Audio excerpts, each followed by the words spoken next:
नाव न केवट आना, कहीं तुम्हार मरम में जाना।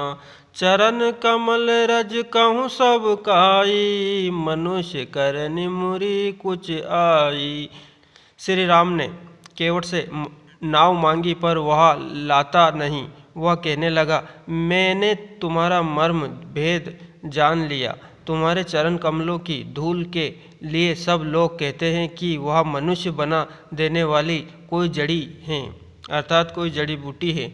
छुअत शिला भय नारी सुनाई, पावन तेना काट कटाई। तरन्यु मुनि घरनी होई जाई, बाट पराय मोरी नाव उठाई। जिसके छूते ही पत्थर की शिला सुंदरी स्त्री हो गई। मेरी नाव तो काठ की है, काठ पत्थर से कठोर तो होता नहीं। मेरी नाव भी मुनि की स्त्री हो जाएगी और इस प्रकार मेरी नाव उड़ जाएगी। मैं लुट जाऊंगा अथवा रास्ता रुक जाएगा, जिससे आप पार ना हो सकेंगे और मेरी रोजी मारी जाएगी। मेरी कमाने खाने की राह ही मारी जाएगी। एहि प्रतिपालहु शंभु परिवारो, नहीं जानहु कुछ और कबारू। जो प्रभु पार आवसी गा चाहूँ, मोहे पद पदम पखारन कहूँ। मैं तो इसे नाव से सारे परिवार का पालन पोषण करता हूँ, दूसरा कोई धंधा नहीं जानता। हे प्रभु, यदि तुम अवश्य ही पार जाना चाहते हो तो मुझे पहले अपने चरण कमल पर पकारने दो, लेने दो के लिए कह दो। पद कमल धोय चढ़ाई, नाव न नाथ उतारे। चाहूँ मोहि राम रावरी आन, दशरथ शपथ सब साच कहो। तरु तीर मारहूँ लखनू पे, जप लगी न पाए पखारूँ। तब लगी ना तुलसीदास, नाथ कृपाल करो उतराई।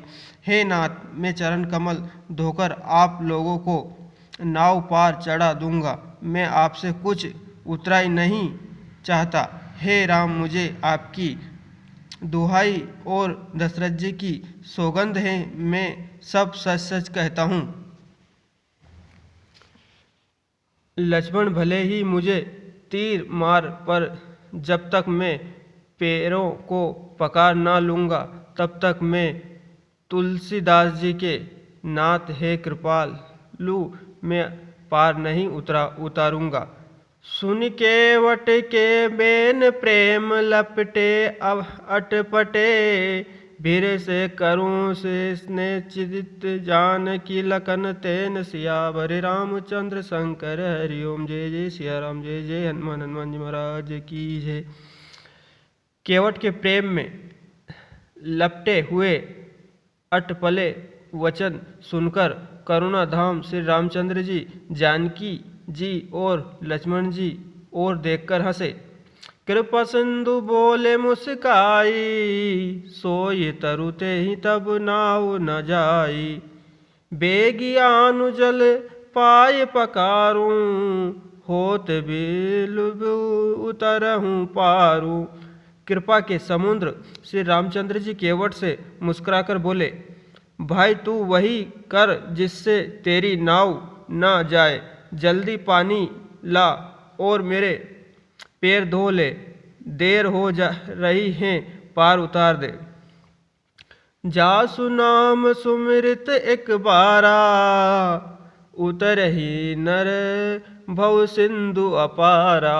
सोई कृपाल केवट ही निहारे, जय ही जगु किए त्यों ही पहुँते थोरा।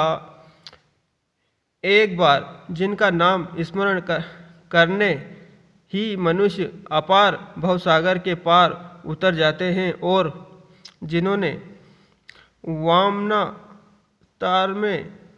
अवतार में जगत को 3 पग से भी छोटा कर दिया था। 2 ही पग में त्रिलोक को नाप लिया था। वही कृपालु श्री रामचंद्र जी गंगा जी से पार उतरने के लिए केवट का निहोरा कर रहे हैं। पदनक निहारि देवर्षि हरसि, सुनि प्रभु वचन मोहि मति करसि। केवट राम रजाय सुपावा, पानि कटवाता भरि लेव आवा। प्रभु के इन वचनों को सुनकर गंगा जी की बुद्धि मोह से खिंच गई थी कि ये साक्षात भगवान होकर भी पार उतरने के लिए केवट का न्योरा कर रहे हैं, परंतु समीप आने पर अपनी उत्पत्ति के स्थान पदनखो को देखते ही उन्हें पहचानकर देव नदी गंगा जी हर्षित हो गई। वे स्पर्श करने के धन्य हो जाऊंगी, यह विचार करके वे हर्षित हो गई। केवट श्री रामचंद्र जी की आज्ञा पाकर कटोते में भरकर जल ले आया।